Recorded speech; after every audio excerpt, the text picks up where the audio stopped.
¿Qué tal? Hoy vamos a meternos de lleno en un rompecabezas diagnóstico fascinante de la electrofisiología. Pensemos en esto como un misterio clínico. Tenemos tres vías accesorias bastante raras, tres culpables, y nuestra misión es resolver el caso analizando sus huellas eléctricas que son únicas para cada una. Y bueno, acá está el meollo del asunto.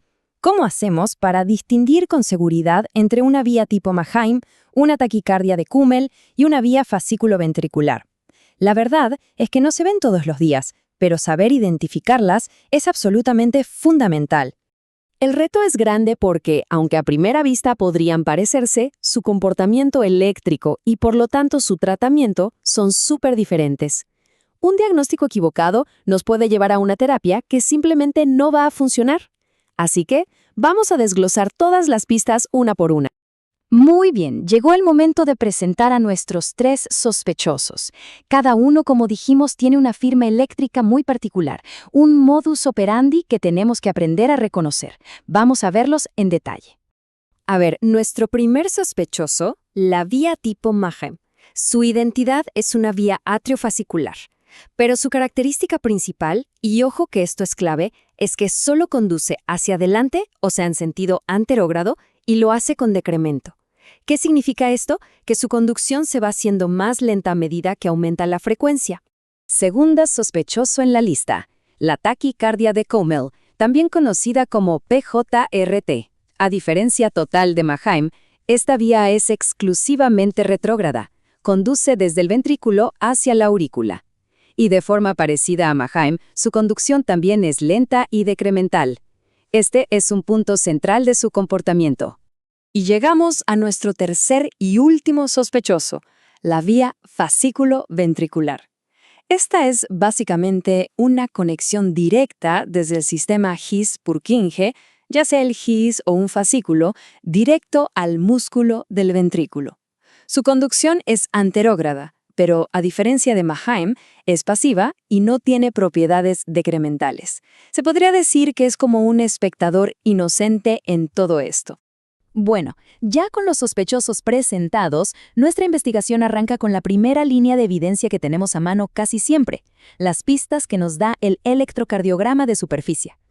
Aquí tenemos nuestro expediente del caso, por así decirlo. Esta es nuestra guía maestra para toda la investigación. No la vamos a revisar completa ahora mismo, sino que vamos a ir sacando las pistas más importantes en lo que sigue. ¡Empecemos! La primera gran pista, la forma del QRS. Y acá la diferencia es clarísima. La vía de Mannheim, donde preexcita el ventrículo, nos da un QRS ancho, típicamente con una forma de bloqueo de rama izquierda. Por otro lado, en la taquicardia de Kummel, el QRS es estrecho, y en la vía fascículo-ventricular es casi normal, con una preexcitación mínima. Esto de entrada ya nos da una separación muy potente. La segunda pista crítica, aunque para esto ya necesitamos un estudio invasivo, es el intervalo HB. En Mannheim, como la activación del ventrículo pasa por la vía accesoria, por antes que por el sistema normal, el intervalo HB puede ser variable o incluso negativo. En Kummel es normal. Y en la vía fascículo-ventricular, lo característico es que sea corto y fijo, porque la vía se saltea solo la parte más final del sistema de conducción. Ok, las pistas del electro nos dieron una buena orientación, pero para confirmar nuestras sospechas hay que llevar la investigación al siguiente nivel, el laboratorio de electrofisiología. Ahí es donde podemos hacer las pruebas definitivas. En el laboratorio, la maniobra clave es la estimulación auricular programada. Pensemos que esto es como un interrogatorio. Al estimular la aurícula a frecuencias cada vez más altas, forzamos a las vías a que nos muestren su verdadera naturaleza. Lo que hacemos es observar qué le pasa al QRS y cómo se comporta el intervalo HB. Y aquí están los resultados del interrogatorio. Esto nos muestra de forma brillante la propiedad decremental de Mannheim. A medida que subimos la frecuencia de estimulación, la conducción por el nodo AB se va enlenteciendo y la vía de Mannheim toma el control. ¿El resultado? El QRS se hace cada vez más ancho. Ni Kummel ni la vía fascículo-ventricular hacen esto. Es básicamente una confesión eléctrica. Otra evidencia crucial del laboratorio es la secuencia de activación.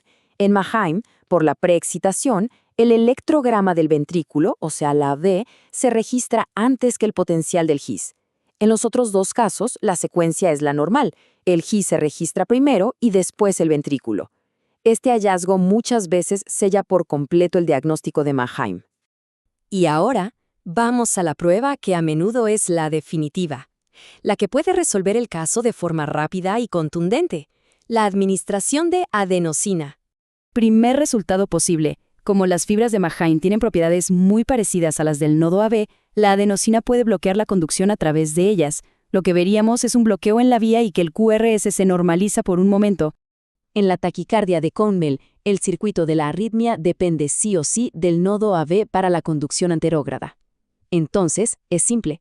La adenosina bloquea el nodo AB, interrumpe el circuito y, listo, termina la taquicardia de golpe. Y finalmente, la vía fascículo-ventricular. Como esta vía es tejido tipo Purkinje-miocardio, es completamente insensible a la adenosina. No se va a ver ningún efecto sobre la preexcitación. Y esta falta de respuesta es, en sí misma, una pista diagnóstica importantísima. Bueno, ya juntamos todas las pistas. Las del electro de superficie, las de las maniobras en el laboratorio y la de la prueba con adenosina. Así que llegó la hora de emitir el veredicto final y resolver nuestro misterio diagnóstico. Entonces, para que quede súper claro, el resumen es este. Para Mannheim hay que buscar un QRS ancho, un HB negativo y bloqueo con adenosina. Para Connell, un QRS estrecho en taquicardia, HB normal y que termine con adenosina. Y para la vía fascículo-ventricular, QRS casi normal, HB corto y fijo, y sin ninguna respuesta a la adenosina. Y un último dato. Mannheim y Connell pueden inducir taquicardia, la vía fascículo-ventricular no. Y así, con el diagnóstico diferencial resuelto, el misterio queda aclarado. Pero esto nos deja con una pregunta final, una que nos abre la puerta a la siguiente etapa. Ahora que la identidad del culpable está clara, ¿cuál es el siguiente paso terapéutico? La respuesta, por supuesto, va a depender directamente del diagnóstico que acabamos de establecer.